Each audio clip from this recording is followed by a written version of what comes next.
Good morning, Madam Speaker. I, as the Prime Minister of the House right now, would like to bring you arguments for today's motion. We should provide scholarship based on financial positions. Now, before we begin, let's talk about education first before the scholarship. As we know, education is a very important aspect of our society. If anything, it is the backbone of a society. A society filled with uneducated, docile people cannot prosper and will only fall into degradation and savagery.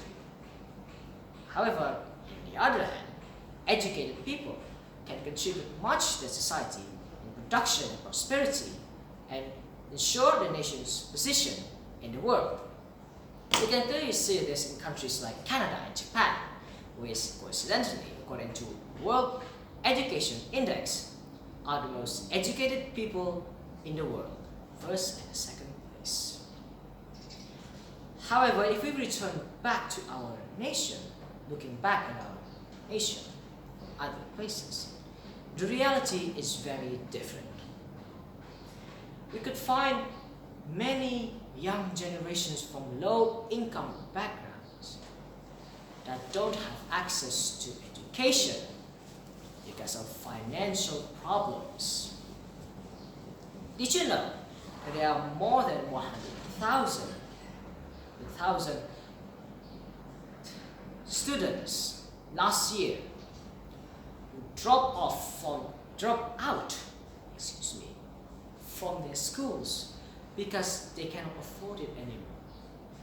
This is sad and disappointing because, as we often hear from reputable news outlets, inspirational stories of children from poor background have achieved many great things. Some of them won a scientific world stage in science Olympics. Some went to compete in the world level competition in culture like traditional dancing competitions. And from this we can clearly see the immense potential in our youth right now. But many of them cannot develop those potentials because they cannot support themselves. And so I, as the Prime Minister, want to bring you arguments in support of today's motion. Number one, as I referred to before, there are many kids with amazing capabilities and immense potentials that needs our help.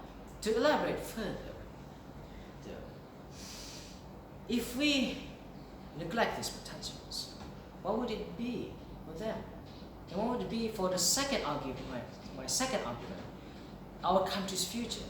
If these kids don't being supported by us, and hence cannot develop their potential and they're therefore educated, what would be of our country's future?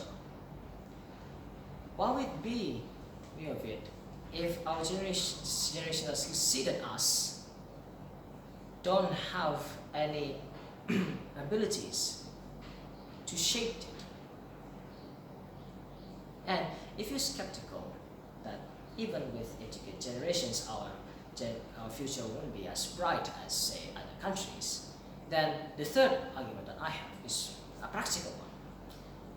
Educated kids can possess useful occupations like being a nurse or a doctor, and therefore can be beneficial for all the generations like you, Madam Speaker. If you have disease, many you can just consult to a doctor who happen to be a young generation. See? My fourth argument is a more serious one.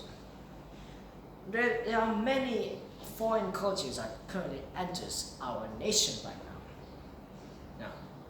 And it is up to our successors, our generations, to be able to separate these foreign cultures between good and between bad, what can be taken in to improve our nation, and it can be disregarded that way.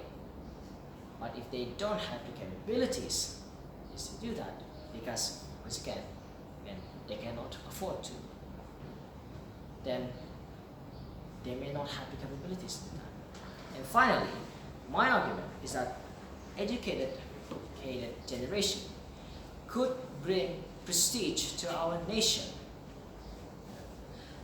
We often look upon other nations that have many educated population like Japan or Singapore as an example of what our youth can be.